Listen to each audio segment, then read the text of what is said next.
Hello ma sista, j'espère que tu vas bien. Je te souhaite la bienvenue dans un nouvel épisode de Langage de femme.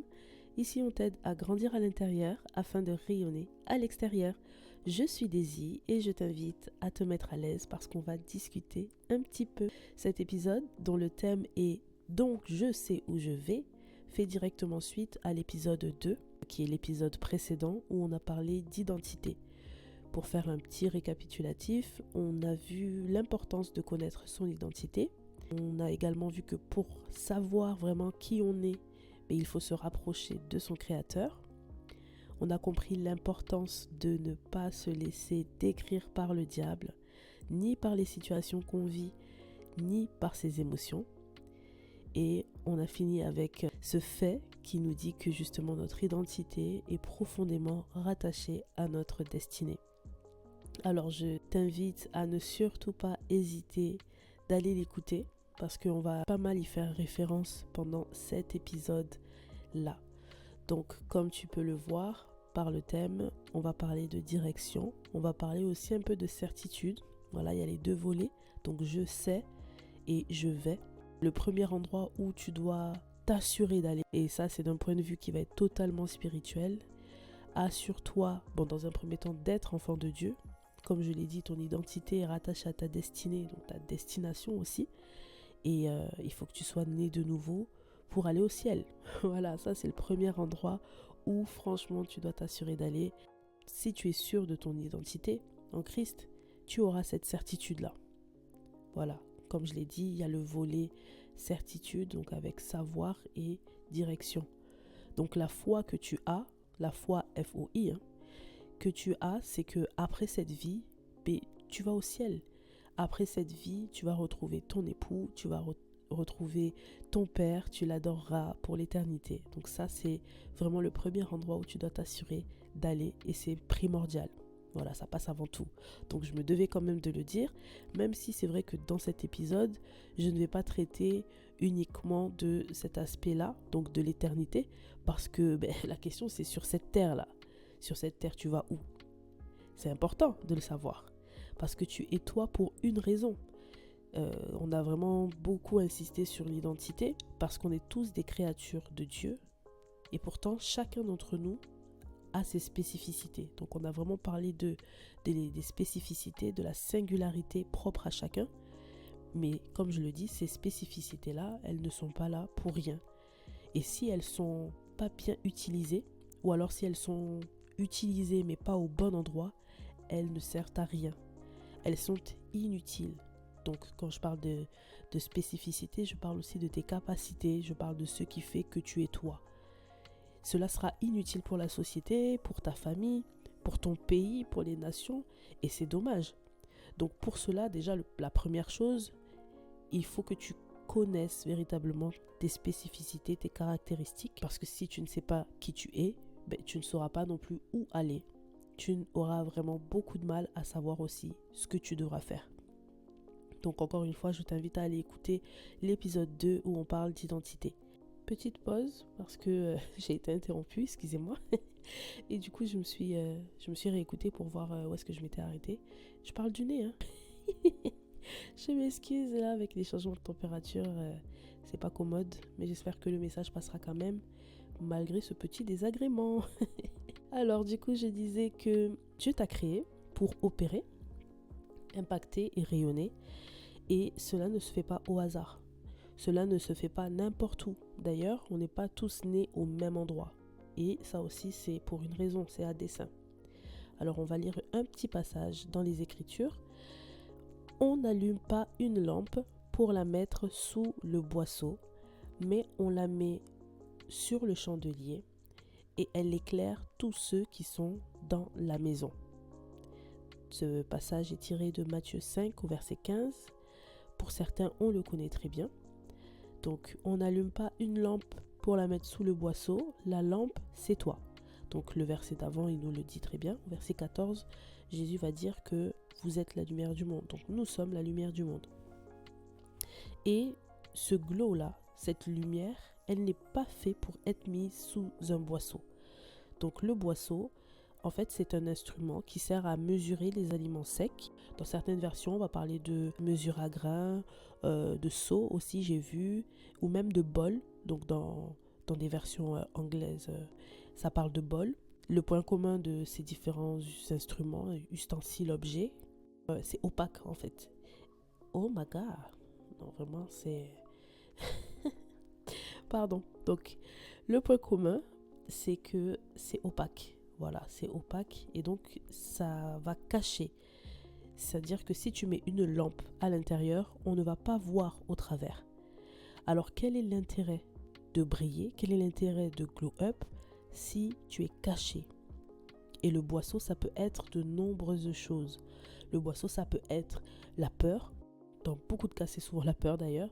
Ça peut être aussi la culpabilité.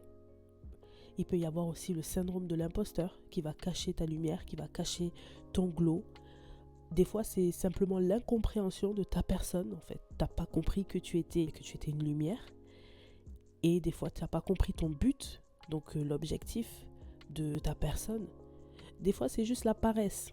Bah oui, il faut qu'on se dise la vérité. Des fois, c'est juste la paresse qui te fait te cacher parce que tu as la flemme, en fait, d'être exposé, flemme d'être vu. Et ça fait un peu lien, je trouve, avec l'égoïsme, qui peut être aussi une forme de boisseau, parce que tu vas considérer que t'as pas quelque chose à donner aux autres, que tu te suffis déjà à toi-même, ou que voilà, tu as déjà assez de problèmes à gérer. Mais ce qu'il faut comprendre, c'est que ton glow-up n'est pas pour toi d'abord. Tu vois, la fonction première d'une lampe, c'est d'éclairer les autres. Elle ne s'éclaire pas elle-même. Mais quand elle est placée au mauvais endroit, elle ne peut pas faire ce pourquoi elle a été créée. C'est pour cela que dans ce passage qu'on vient de lire, on nous dit qu'on la met où? Sur le chandelier. Et quel est le résultat? C'est qu'elle va éclairer. On doit la mettre sur le chandelier en hauteur pour qu'elle puisse éclairer tous ceux qui sont dans la maison. Ça aussi, c'est un autre endroit où tu dois être. C'est dans la maison. Maintenant, on ne peut pas être tous dans la même maison. Voilà, on va aveugler les gens là-bas. Le but, c'est qu'on se déploie. Le but, c'est que on élargisse en fait nos champs des possibles. Et quand on parle de maison, il ne faut pas forcément voir une maison physique. C'est un champ d'action, je peux dire plusieurs territoires, des nations. Ça peut être, le mot m'échappe, attends, des quoi? Des terrains d'opération. Attends, j'avais le mot tout à l'heure, bon, je ne l'ai pas. Toutefois, tu as compris ce que je voulais dire. Dans tous les cas, pour nous qui sommes chrétiens, on appartient déjà au même royaume, voilà, le royaume des cieux. Mais on est censé être déployé dans plusieurs endroits, on est censé remplir, on est censé investir tous les domaines, voilà, le mot me revient, les domaines d'activité. C'est comme l'armée en fait, c'est comme l'armée, il y a l'armée de terre, l'armée de l'air, la marine, même dans l'armée de terre par exemple, on ne déploie pas toutes ces troupes au même endroit. Alors tu me demanderas peut-être, comment savoir où je dois être déployé? C'est une très bonne question, déjà j'allais te répondre. Mais la première réponse, c'est qu'il faut être intime de Dieu. Ben oui, tout ramène à lui, mais c'est comme ça. C'est lui qui t'a créé, donc c'est lui qui connaît ta fonction, c'est lui qui sait où tu seras la plus utile et c'est lui qui pourra te le dire en premier. Si tu passes du temps avec lui, tu auras ces informations beaucoup plus facilement. La deuxième chose, c'est d'être conduit par le Saint-Esprit. Moi, je ne dirais pas qu'il soit ton copilote parce que le Saint-Esprit habite en toi. La Bible dit que tous ceux qui sont conduits par l'Esprit de Dieu sont fils de Dieu. Et on l'a vu dans l'épisode d'avant, nous sommes des enfants de Dieu pour ceux qui ont accepté Jésus-Christ.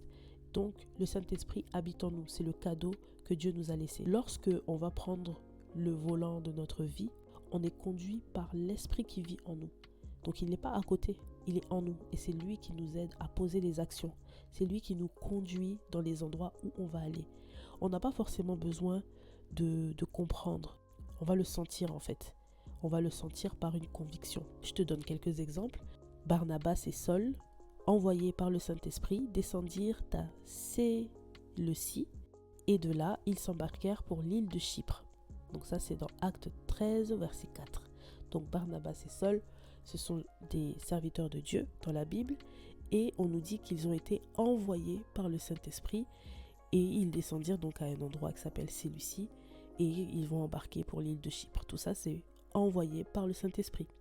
Un autre exemple, où là on va parler de Paul et de Timothée, qui nous dit dans la Bible, donc ils traversent la Galatie phrygienne parce que le Saint-Esprit, oh pardon, c'est pas du tout, ils traversèrent la Galatie phrygienne parce que le Saint-Esprit les avait empêchés d'annoncer la parole dans la province d'Asie. Donc ça c'est dans Actes 16 au verset 6, la version Bible du Semeur. Quand je ne précise pas les versions, c'est que c'est Louis II. Voilà, petite parenthèse. Donc dans ce passage, on voit que le Saint-Esprit les avait empêchés. Donc le Saint-Esprit aussi peut t'empêcher d'aller dans un endroit. Et c'est ça, être conduit par le Saint-Esprit.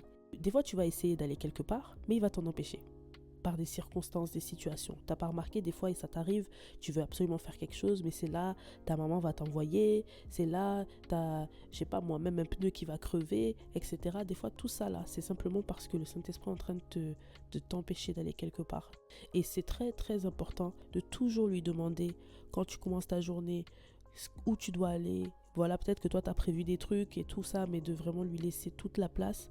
Parce que de la même manière que le diable va vouloir te définir, comme on l'a vu, il va aussi chercher à t'orienter ou plutôt te désorienter. Par exemple, une manière de désorienter, c'est de te pousser à fuir une situation. Alors que c'est le meilleur moyen pour que cette situation-là cherche à te rattraper. Tu vois, il va aussi essayer de te désorienter en t'envoyant dans des pièges, par exemple.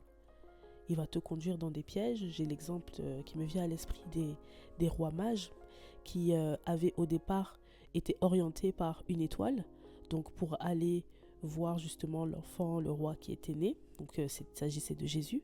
Ils vont en faire part au roi de l'époque qui va leur dire: ah oui, mais quand vous l'aurez trouvé, revenez me voir pour que moi aussi j'aille l'adorer. Alors que ça, c'était un piège. Ils vont être orientés par Dieu pour ne pas retourner par le chemin qu'ils avaient pris, ne pas retourner vers le roi et passer par un autre chemin.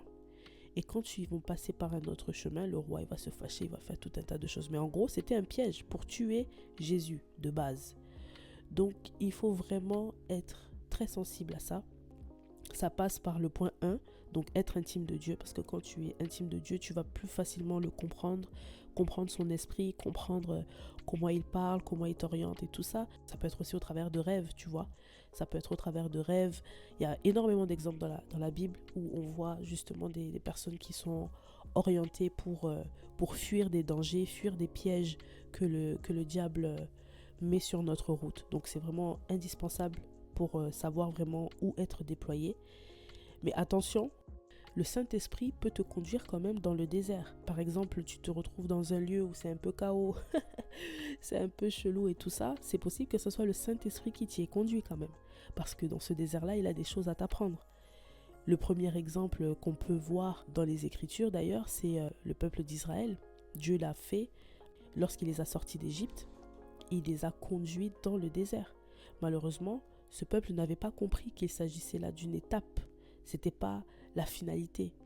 Et ils ont murmuré par rapport à la situation, le lieu dans lequel ils étaient. Ils se disaient: mais attends, moi j'étais bien, j'étais en Égypte et tout ça, et tu nous conduis, parce que là c'était Moïse, et il disait voilà, tu nous as conduits à notre perte, à notre mort, etc. On n'a qu'à retourner là où on était. Alors que c'était une étape, c'était pas la destination. Et malheureusement, cette attitude-là les a disqualifiés pour la vraie destination. Donc il faut vraiment faire attention à ne pas faire pareil, à être conscient que le Saint-Esprit peut te conduire dans le désert. Donc là, je parlais dans l'Ancien Testament, donc c'est Dieu qui avait conduit son peuple lorsqu'il les a sortis d'Égypte, mais Jésus aussi, la Bible nous dit dans Luc 4 verset 1, Jésus, rempli du Saint-Esprit, revint du Jourdain et il fut conduit par l'Esprit dans le désert. Il fut conduit par l'Esprit dans le désert. Et on sait dans ce désert ce qui s'est passé. Il a été tenté pendant 40 jours, 40 nuits durant son temps de jeûne et de prière. Donc, il y a des situations dans lesquelles l'Esprit de Dieu te conduit pour justement te façonner. C'est dans le désert que tu peux être brisé. C'est dans le désert que tu peux vraiment t'attendre uniquement à Dieu. Et c'est très important de ne pas esquiver. Ça me fait penser à Jean-Baptiste qui, lui, son champ d'opération, c'était le désert, tu vois. Et pourtant, tout le monde allait là-bas. Lui qui était habillé bizarrement, lui qui mangeait pas les mets de tout le monde, qui parlait même avec dureté, son champ d'opération, c'était le désert. Et les gens se sont déplacés dans ce désert-là. C'est important de se laisser conduire, surtout que il faut bien noter que tu ne sauras pas chaque étape du voyage. Lorsque Dieu te conduit, il ne va pas te donner chaque escale et tout ça, l'itinéraire complet avant de partir. Tu vas juste avoir l'instruction, la direction, et tu devras poser le pied, faire le pas de foi. Tu vois, l'exemple d'Abraham, Dieu va lui dire, va-t'en de ton pays, de ta patrie, de la maison de ton père, dans le pays que je te montrerai. Dans Genèse 12 au verset 1. Oui, va-t'en. Va-t'en, donc nous on a fait un peu l'école, donc on comprend un peu les français, la conjugaison. Va-t'en, c'est présent de l'impératif. C'est présent. Mais il dit dans le pays que je te montrerai. Les fitires. Montrerai. Donc, il te dit pars maintenant et moi je vais te montrer après. Oui. La foi est indispensable pour pouvoir être déployée. C'est indispensable. La question c'est comment savoir où je dois être déployé. Mais en vrai, tu ne sauras pas forcément au départ. Tu ne sauras pas forcément au tout début où tu seras déployé. Mais tu sais que tu seras déployé. Donc tu dois avoir la foi, non seulement en cette instruction-là qu'on t'a donnée. Donc voilà, ça peut être va-t'en de ton travail, va-t'en de cette ville, va-t'en de ce pays. Tu vois, tu sais ce que tu as ressenti au fond de toi. Mais tu dois avoir la foi en la personne qui te donne cette instruction-là. Il vaut mieux que ce soit Dieu, comme je l'ai dit. L'une des indications qui va t'aider à savoir si vraiment l'instruction, la direction qui t'est donnée vient de Dieu, c'est comment tu te sens au fond de toi. Est-ce que tu as la paix? Pour savoir où tu dois être déployé, il faut que tu aies la paix. Jésus se fait appeler le prince de paix. Il est primordial que lorsque tu vas faire un pas, aller dans tel ou tel endroit, tu t'assures d'être en paix avec cela. Pas en paix parce que tout est rose, pas en paix parce que tout est nickel, etc. Comme on l'a vu, le Saint-Esprit peut t'envoyer dans le désert. Dans ce désert-là, tu es en paix. Et c'est très important. C'est comme David qui dit, lorsque je marche dans la vallée de l'ombre de la mort, je ne crains aucun mal, car ta houlette et ton bâton me rassurent. Ta présence est là en fait. Quand tu sais que tu marches avec Dieu, peu importe l'endroit où il t'a conduit, tu sais que dans tous les cas, il te conduit dans des verts pâturages, il te conduit vers le terrain de ta bénédiction, il te conduit vers le lieu où tu seras utile, il te conduit vers le lieu où il pourra t'utiliser puissamment, se déployer. Le dernier petit tips que je peux donner pour savoir véritablement où tu dois être déployé, c'est de bien t'entourer. Entoure-toi très très bien. Parce que des fois, toi tu as une instruction, tu as reçu une révélation, mais Dieu passe par un homme pour te donner la confirmation. Sur le chemin de ta destinée, assure-toi d'être bien entouré, bien accompagné. Très important l'entourage, mais on en parlera dans un prochain épisode. Pour cet épisode d'aujourd'hui, c'est tout et j'espère que ça t'aura fait du bien. Je prie encore que le Seigneur t'oriente par rapport à un endroit où tu dois aller, une chose que tu dois faire. Vraiment que tu sois encouragé par ce podcast. On se retrouve par la grâce lundi prochain pour un tout nouvel épisode. Je t'invite à commenter, partager, liker si tu regardes sur YouTube. N'hésite pas également à mettre 5 petites étoiles si tu écoutes sur une application de podcast. Ça aide à bien référencer le podcast afin qu'un maximum de Sista puisse nous trouver et aussi bénéficier de ce que nous recevons ici. Je te fais des gros bisous et à lundi prochain. J'ai déjà hâte. Oh my!